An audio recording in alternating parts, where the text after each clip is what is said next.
An untold silent struggle. Tens of millions of Americans living a similar reality, caring for a loved one, unable to fully care for themselves.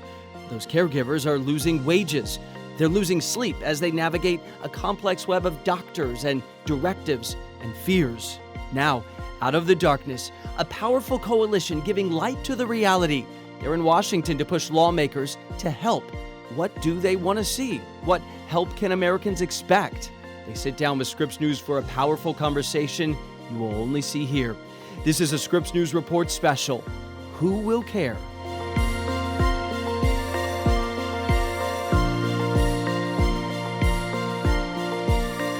Hello and welcome from our nation's capital. I'm Chance Seals. Today we're stepping out of the studio and into one of the millions of homes across the country, navigating a similar reality, the joys and challenges of caregiving.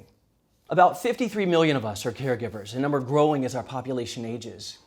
Caregivers are largely unpaid, contributing about $600 billion in services every year across 36 billion hours of care. People doing the work are often nameless, faceless in the grand scheme, except of course to their families, who they're taking care of. But some of the caregivers are actually people you might know, members of the Creative Coalition. With us today, Yvette Nicole Brown was born in East Cleveland, Ohio. She's an actress, writer, producer, host who played Shirley Bennett on the sitcom Community. Also in the credits, Inside Out 2, Odd Couple, The Mayor, Avengers Endgame, Tropic Thunder, The Office, and more. Diedrich Bader was born not far away from where we are today, actually, Alexandria, Virginia. An actor and comedian. You know him from The Drew Carey Show, Office Space, and as the voice of Batman in Batman the Brave and the Bold. Also with us, Marg Helgenberger, born in Fremont, Nebraska. She's an actress you know from CSI, Crime Scene Investigation, China Beach, and films like Erin Brockovich. And also with us, Nancy Limon. She's Executive Vice President and Chief Advocacy and Engagement Officer at the AARP. Thank you all for being here today. Thanks for having us. Yvette, you were on Community. Enormous hit show. You've called it your dream job. And then going into the last season, you walked away. Yeah. Why? Well, my dad got diagnosed with, well, actually, he hadn't been diagnosed yet, but there were things going on with my dad back in Cleveland that just had me concerned. And so I said to myself, when Community is canceled, I'm going to go. So what happened is the show got canceled by NBC, but then got picked up by Yahoo Screen. So they were like, come on back, you're under contract. And I was like, I got my dad now. So I asked if I could be released, and thankfully they released me. We were working 16-hour days, and I knew caring for a man with dementia, there's no way I could leave him for 16 hours a day. And so it's been now 11 years that he's been in my care. I've found other jobs, of course, that have better work hours, so I've been able to take care of him, and I have, home health care and all of that to help me. But it's been, I always say it's been the best tough thing I've ever done, or the toughest best thing I've ever done. I always consider it a privilege and an honor to be the caretaker of his memories. I live my life trying to remind him of who he was. He was a great man, and I make sure that he remembers that. And it's been, a difficult journey just lately. He had a fall recently, and now we're dealing with Medicare and Medicaid and the quagmire that is calls to insurance companies and nursing rehab facilities and boarding care. Like, there's so many different things that I've been having to deal with lately that's changed our dynamic, but still it's been a joy to be there for him. This is a man who taught me how to use a spoon. So I'm happy to, return the favor. Yeah. You called it an honor. It's an honor. Mark, early on in your career, I believe, you took on the caregiving responsibilities, some financial support as well as your family. Yes. Your dad battled MS. Yes. I was, before I was considered caregiving, I was just a daughter wanting to be there for my parents, because my father was diagnosed with progressive MS on the heels of my mother going into remission from breast cancer. So that happened when I was 20.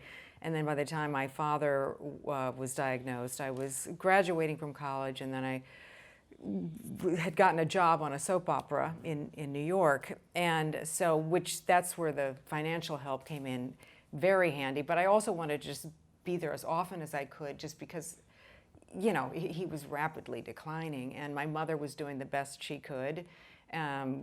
She was a school nurse, so she had obviously some medical skills, but it got to be much more difficult as my father's disease progressed. And my mother, it got to the point where she had to put him in a facility. But because of her salary at the time, which this is going back many years, was $13,000, which isn't much, but even then it was considered too much. And she had to make a Sophie's Choice decision about, It's okay. She was advised to divorce my father so he would be a dependent. And and being a devout Catholic as she was, it was a really hard decision. And mercifully, the priest was, I completely understand, and my siblings and I understood. But it was, I hope that others don't have to go through anything like that. It's, very painful, and the agony it put my mother through was tremendous. Yeah. Red tape has real consequences. Red tape. Yes, absolutely. Yeah. Well said. Yeah. Diedrich, your father also battled Alzheimer's, and I think he passed away in 2016. That's right. He's buried at Arlington National Cemetery right over there, right across the river. What was your caregiving experience like? Well, with Alzheimer's, it's a very difficult thing to deal with because your parent is still physically present but mentally gone. Yeah. So it's adjusting your expectation of literally every second, every conversation. Everything is different, and trying to not compare the man that's in front of you with the man that he was. And that was the discipline of it. But there were times, of course, when it just clashed, where you just remembered him as he was. And the practical nature of helping them and assisting them should be easier than it is. And there's steps that we can take to make it easier, not just for us, but for everyone. I mean, so many of these things, they think because we're people of privilege because we make a certain amount of money, that still the practicalities are incredibly difficult. And we're trying to help literally everyone else. Everyone is going to be dealing with this at some point. Nancy, I saw you shaking your head. Why? Well, that's part of what we're trying to do. We've been advocating at AARP to help family caregivers get the time they need, the resources they need, and the money they need often to deal with the kinds of challenges that have just been described. We're very pleased that we're at a stage now where we're able to advocate for bipartisan, bicameral pieces of legislation. So, for example, we're proposing a caregiving tax credit that helps provide a little bit of money to family caregivers. We know on average a family caregiver is spending about $7,500 a year out of pocket. We're also working on one of the issues I think everybody mentioned, which is the red tape. As a family caregiver, you're calling all kinds of federal agencies, private insurance companies. One of the pieces of legislation will help deal with that, and will also help in another case to be sure that Medicare will identify the family caregiver as somebody who can deal on behalf of the patient. Right. So important. I want to get more to that in a second, but you all talked about your own families and experiences. I'd love to understand how your perspective maybe changed. My dad died last year, and so much of the time, you're thinking, I'm next. Yeah. And I'm going to need help. Yeah. And the other part of the time, you're thinking, this sandwich is the most important thing in the world. Right. Oh, This is all that matters. It's all we have. How did your perspective change, Yvette? Yeah. First of all, sorry for your loss. Listen, the way I look at it is this. This is going to sound morbid, but this is where I live now. We're all going to die. Every single one of us. Wait, what? Yeah, Diedrich. We're all going to die. And all we have is this moment, right? So when I'm spending time with my dad, even if he is in a decline or he's broken his hip or wherever he is in the world, the time I spend with him is precious because this is the only moment that we have. And I think we can make this easier if we all accept that we're going to die, know that it is the one thing that is inevitable for everyone. Let's all lean in, realize it sucks. It's going to happen, and let's make sure our family members know what we want when it's our turn, because some of these things could be rectified if we had durable living trusts and we had power of attorney that we make sure everyone has before anybody gets sick. Talk to your family. Do you want to be cremated or buried? Do you want to have a heroic measures done to keep you alive, or do you want to just go peacefully into that night? You want hospice? Let me know. So if we start doing things like that, then when it's your turn, we get the book. And add people to accounts too. Absolutely, add them, because if there's in. no name on that account and they die, the state is grabbing it. We are just getting started here with this conversation today. Up next, the changes people are fighting for on Capitol Hill right now. Changes that could make life easier for caregivers in your home and across America.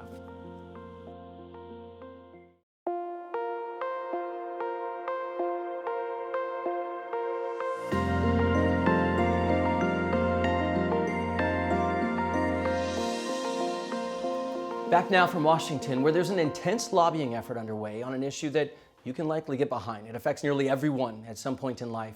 Talking about supporting our country's caregivers, helping their loved ones with medical or functional issues, often at home.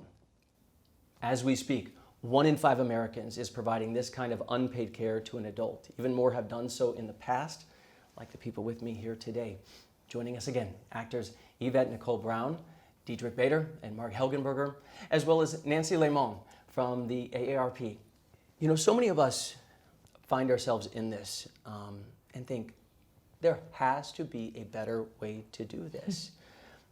A lot of people end up in a care home at the end, yet most of us would like to age in place as it's known now. Yet 61% of caregivers we know also have jobs on the outside of the home, and they're trying to find a balance. Yvette, you're actually in the middle of this right now.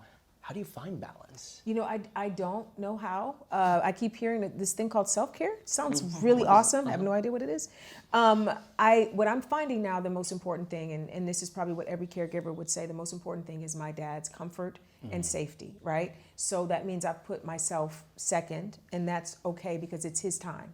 He's the one that's important right now. Insofar as balance, my goal was to keep my dad in the house with me forever. I was like, I'll turn this place into a hospital. But then when it finally happened, where he had when he broke his hip and he's now no longer walking, what does that mean? He's now he's in diapers. And so that means I now become a nursemaid in addition to his daughter. And that means that affects when I can work, because I don't want him sitting in it. So it's all this stuff. And a caseworker, a social worker, said something to me that changed my entire mindset. He said, is your time better spent with your father as his nurse or as his daughter? And I was like, because I was like, well, I'm going to learn. I'll learn how to do. Why are you going to learn how to be a nurse when there are people who are nurses and are good at it? So maybe find a place where there's people that are loving and care for him the way you would, that are actual nurses. And then when you spend time with him, you're his daughter. And that's the shift that I'm making now. I can't say that I'm fully there. I can't say that I'm fully all in. He's still recuperating, so I'm still able to toy with the idea of getting the house ready to bring him home. But I realize he may not be able to come home. And so I have to make my peace with that, because if the goal is for him to have love and care and safety, the care and safety is better done by someone else. I'm aces with the love. Nobody can top me when it comes to loving that man. But when it comes to caring for him and nursing him, there are other people that can do it better. I don't want to project on you, but I'll speak. How do you get past the guilt? Oh, the guilt is, I put it on every morning. It's a coat. I put it on. It's a shroud. I walk with it. But this is the thing that I have to say to myself, and I hope that you can say this to yourself. It's not something that my dad would want me to wear. If he was in his right mind right now and did not have dementia, he would say, baby, live. Right? Sorry. So I'm living for me and for him. And I'm doing that in a way where I'm still honoring him and I'm still caring for him, but I'm doing what he would want me to do, and he would want me to also have a life. He's lived his. So I'm finding a way to thread the needle, but the guilt is all encompassing. Just, you know. You're a wonderful daughter. Trying my best. I'm sure Every you dad would be wonderful proud. Son. Yeah. Nancy, I know you work on this from the policy side, but you've been through this situation too, and that's actually very useful in this, because you can synthesize and integrate those two things. How do you try to do that? Well, I don't think you have an experience like I did with a husband who had ALS, who we cared for in the home for 6 years, without it affecting you, particularly if your day job is to be a leading advocate for an organization like AARP. Right. And I was very lucky. We had health insurance, we had savings. I joke all the time, people say when you get older, it's really important to have had daughters. Yeah. Well, it turns out I had 2 sons, and they were spectacular. Awesome. But I also had an employer that was very flexible, that offered 2 weeks of family caregiving leave in addition to sick leave and annual leave, and provided resources. There were resources we could go to that could help you find care in the community. And that really propelled us at AARP to recognize not only our own personal stories, but the fact that 38 million of our members were telling us this was important as well. Yeah. We began working first at the state level, and over the last 10 years, we've passed over 1,000 bills in the states, across red states, blue states, purple states, on everything from guardianship, how you do power of attorney, how you deal with respite, all of these kinds of issues. And we're very successful, and now we've moved to the Congress. We've moved to Washington, D.C. One of our proposals is a caregiving tax credit. It will help people a little bit with some of the costs of family caregiving. We also work very hard on Medicare and Medicaid funding for those programs, which help a little bit as well. We have more to do. And not just elderly people, right? Absolutely, yeah. Right. Yeah. This applies to others who might have dependents or, those with disabilities, right? Absolutely. Rick, how do you think about the macro here? Because, again, so much of this happens inside one home and you feel isolated. But this, I bet you if we walk down 2 blocks, this is happening somewhere right here, right now. Yes, it happens to everyone. It almost reminds me of childcare. You all need it. That's right. It's very expensive. You're stressed out all the time. Yet you're kind of on your own to figure it out. Well, one of the bills that AARP is putting forward through us at the Creative Coalition here was, when we were on Capitol Hill, was a bill. It's very practical, which is a tax break based on the infrastructure that you put within the house to make it easier on the seniors so that they can stay in home. Because, like, my mother-in-law, for example, is 97 years old and lives in Westport, Connecticut, loves her house, does not want to leave it. So, to make it so that she can actually do that is very complicated and extremely expensive. And you don't. It's not an investment that you get a return on, because no one is going to walk into a house that's fitted for an elderly person and go, "Yes, that's just what I want. It's my dream home. And I can walk down and like this the hallway." No, that's not. So why, if you're just, it's just, I mean, the thing is, obviously I can afford it, but when I was leaving the hardware store with $1,200, $1,400 bills, every time for these things, I thought, how's the average Joe gonna do this? They can't. And it happens to everyone. And if you can get your dad in the house, he wants to stay there, yeah, you can work it out. Why not get a break for that? Right. And that's something that we can afford. As a country, we can afford that. Just make it a little easier. That's right. Mark, you're still involved with this decades after your family initially went through this. Why? You mean emotionally? Apparently I am. Don't blame you. You never know. Well, yes. So my father passed in 1985, and then 10 years later my mother married again, and he ended up getting Parkinson's. So my mother, who had, went through it in her 40s, and then again in her late 70s and 80s, and and thankfully, I guess he, because he was a veteran, the VA was very helpful in getting him placed in a home, and it wasn't another agonizing decision by my mother. I mean, obviously, I've helped them throughout, all my family. Because have been very fortunate. Most people don't have the resources that I have, and they need the money that we're asking for is not much, but it's definitely going to allow for some relief. One last break, and then we're back in a moment with some final thoughts.